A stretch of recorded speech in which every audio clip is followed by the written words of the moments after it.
Mike's Daily Podcast. Hey, Carol Allen enjoyed my tweets that I did most recently. Thank you.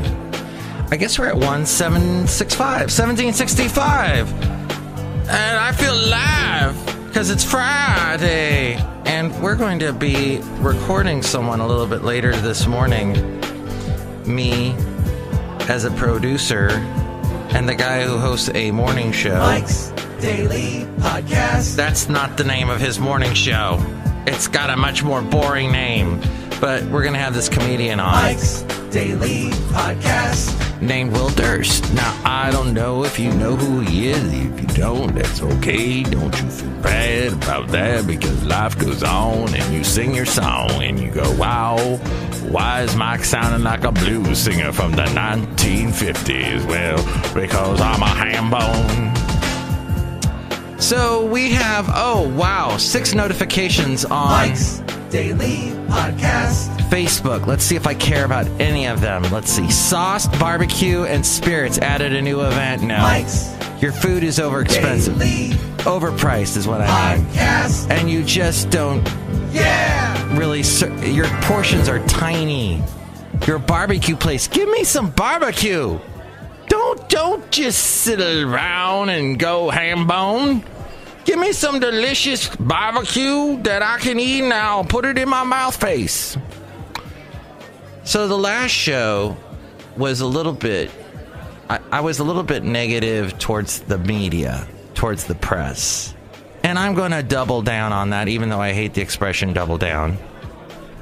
I was listening to NPR, which usually, they're left-leaning. But it's interesting, when the right leans right, they just tell you straight, stop, vote, don't vote for this guy, vote for that guy. They tell you straight in your face hole. But when the left does it, it's more, you know what? We have strong journalistic values. And we're just kind of saying, look at what an idiot this dude is. And they give you examples. And then you form your own judgment. And then that happens. I guess that's my opinion about it. You may agree or disagree. Or you might have even stopped the podcast by now and you're off listening to Joe Rogan talk about how he's bald and how he... And here's today's podcast picture. Ironically is named Joe Rogan, and I want to call him Joe Rogaine. And at one time he had a lot of hair and hosted one of the worst shows on the friggin' planet, Fear Factor. That show was awful. How many times do I need to watch people eat worms or entrails of an octopus? I don't need that.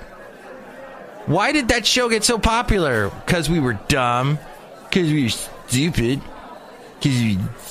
That's why his podcast is popular. I don't get the whole Joe Rogan. Joe Rogan just does not compute in my brain. I have a beautiful picture of a horse that last night Basil the Boxer and I saw a horse.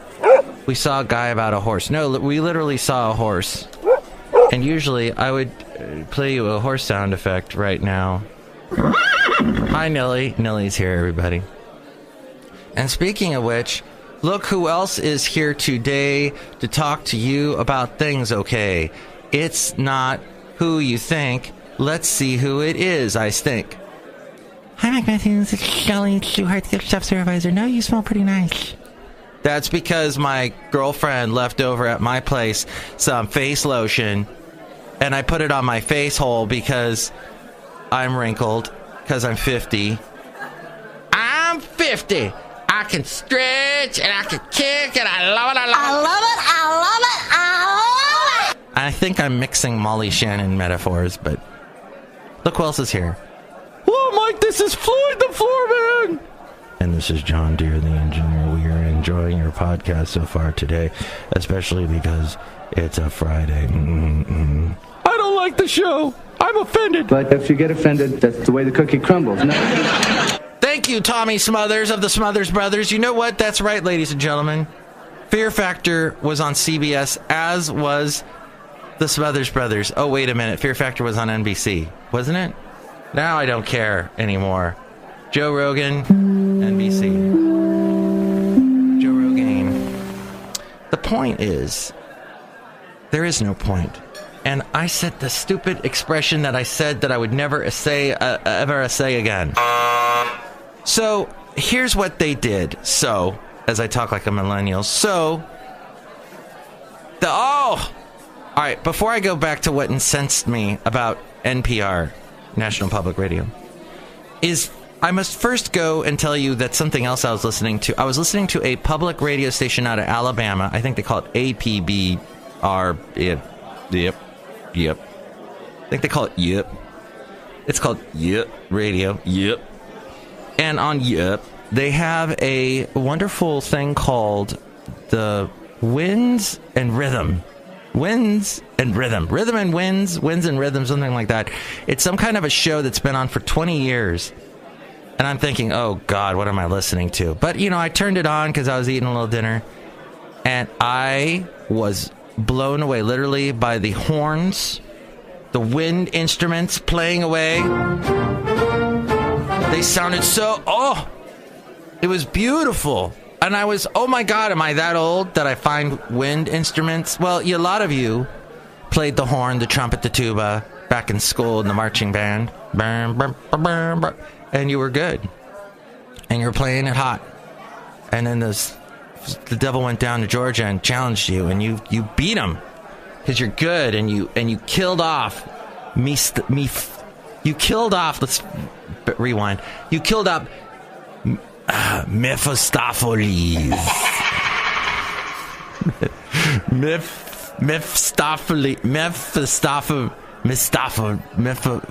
The devil. Yep. So I enjoyed this show so much. I was enjoying it. Then other fascinating entertainment you might find fascinating, because it's fascinating, is that when you go on YouTube and you watch, okay, there are these rides. I watched the 10 weirdest, disturbing old rides in America. And one was some ride that had to do with Song of the South, and it was slightly racist. And yes, that's the exact, I am describing Splash Mountain as well, but apparently there was another ride on, what was it, the Six Flags Over Georgia or something, where the Crofts brothers, Sid and Marty Krofft, who came up with the TV show Puffin' Stuff. Yes, there was a show called Puffin' Stuff that has allusions to marijuana. And perhaps you know about marijuana. Poppy needs that sticky icky for his glaucoma. Yeah. And then they had another show called Lidsville.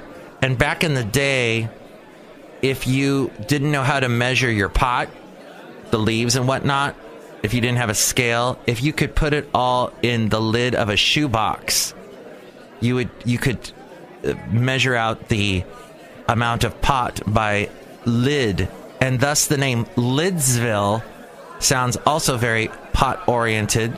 Sid and Marty Krofft, potheads, apparently. They said they never did pot while they worked, but afterward knows. But Lidsville actually referred to the hats. It was a world of hats. And they made these funky kind of... Well, how the characters look in the world of McDonald's? Those big, they used to have this Mayor McCheese and all those guys, and they were these big puppets with the big foamy heads.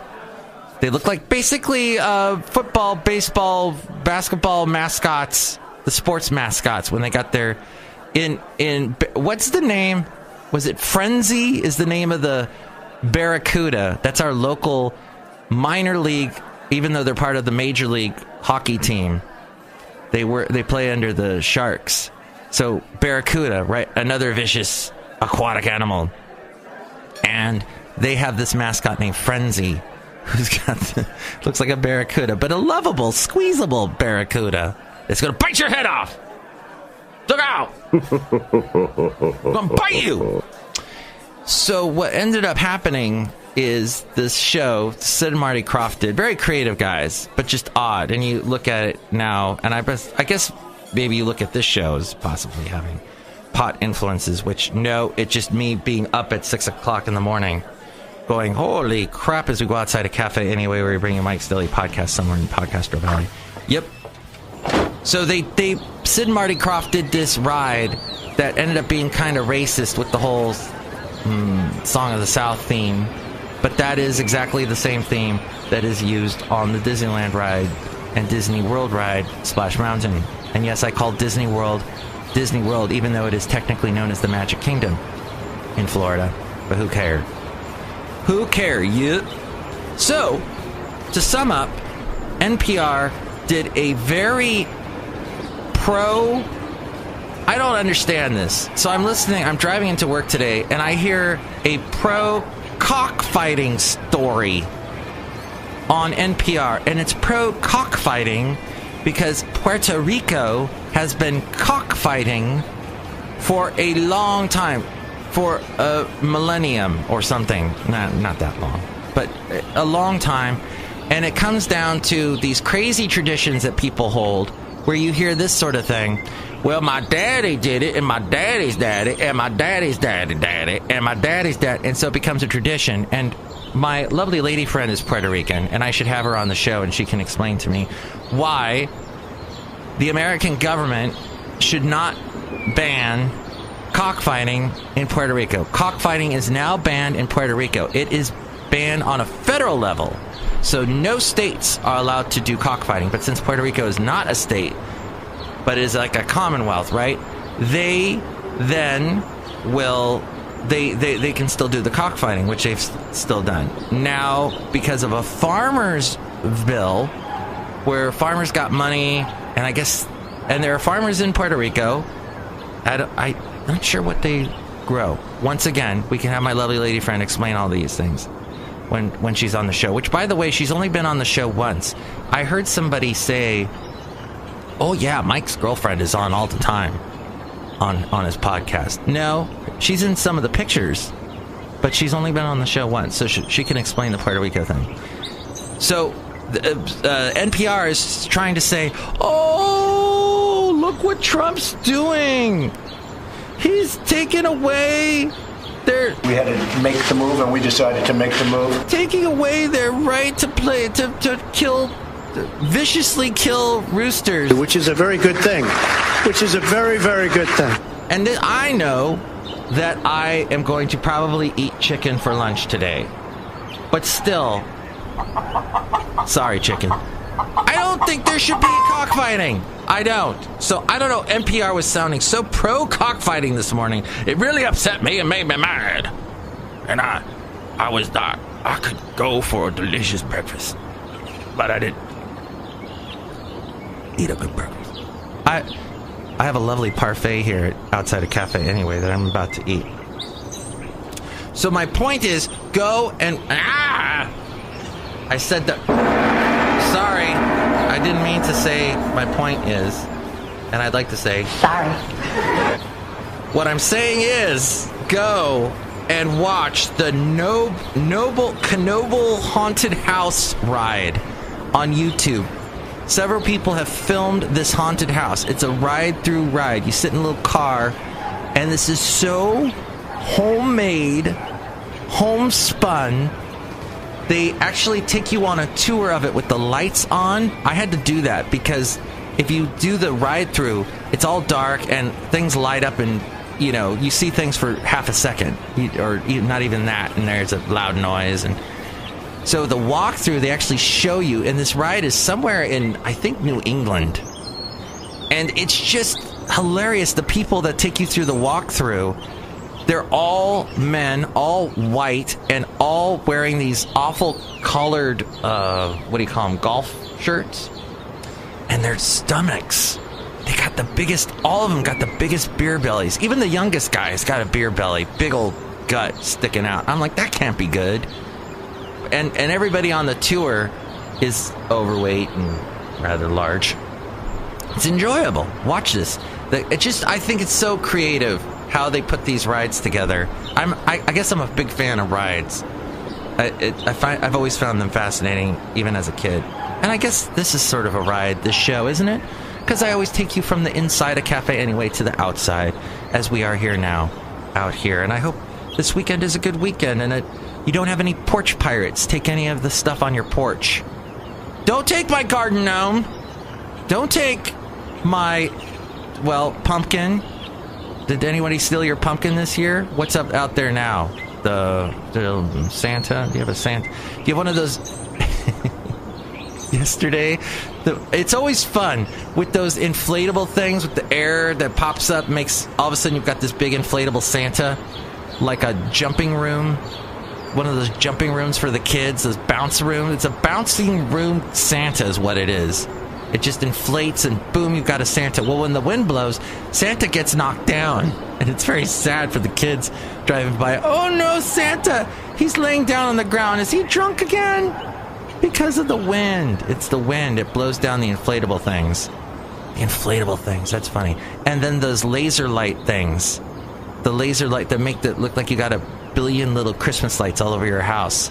But it's just that you're too lazy to put up Christmas lights. And then you've got Mike Pence, who looks like a little elf sitting in his big chair. If you saw that Oval Office argument from the other day. I was talking about that last show. And my lovely lady friend pointed out, yeah, and you know, he's sitting right next to Nancy Pelosi, and he looks so scared. He's so scared of women. Don't leave me alone in the same room with a woman. Oh, women are so frightening. Oh my God. Yeah, he's not afraid of Nancy Pelosi because she's Nancy Pelosi. He's afraid of Nancy Pelosi because she's a woman. I guess. I don't know what it looked like. But he looks so tiny. Little man.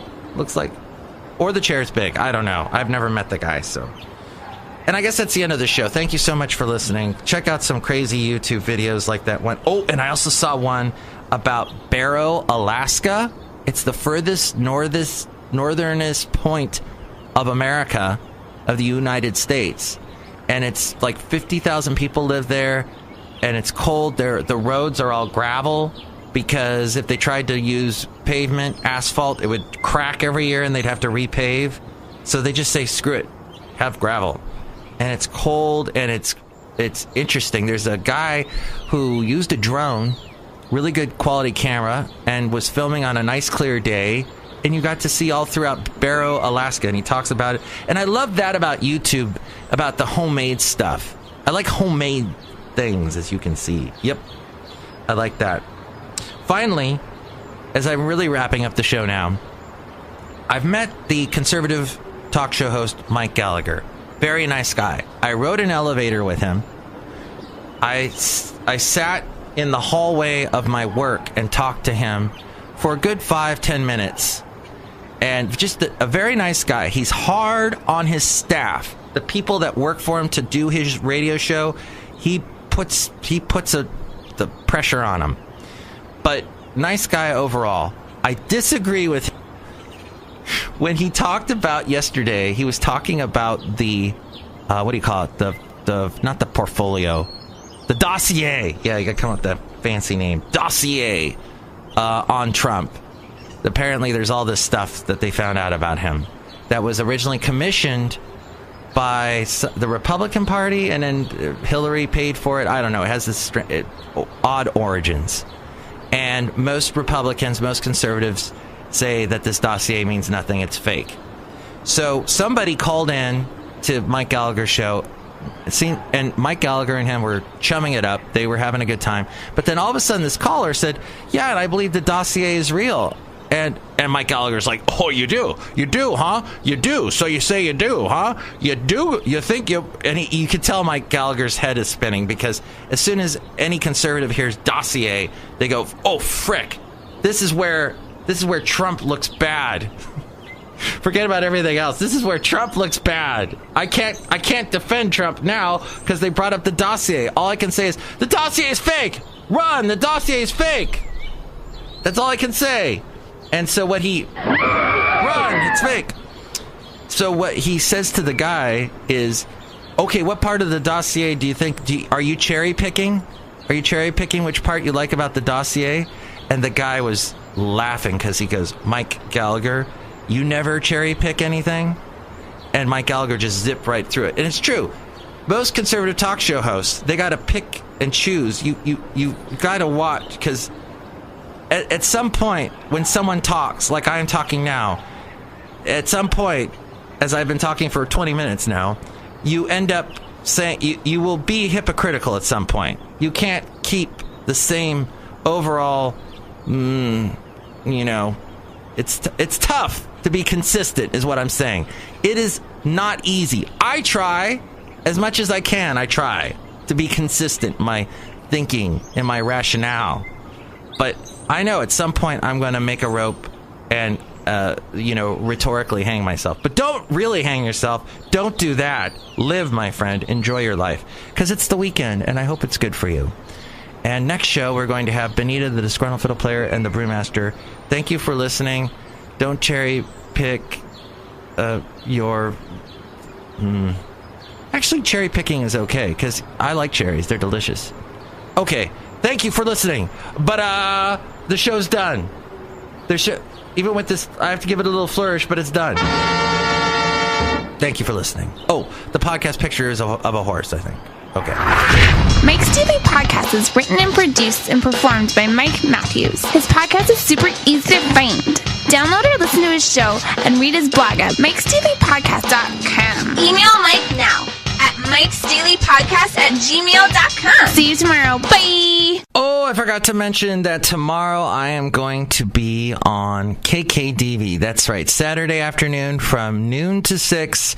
I'll be playing music, a better mix of music, and that is happening in the East Bay, the Contra Costa County area of the Bay Area. You'll be able to hear the station at 92.1 FM.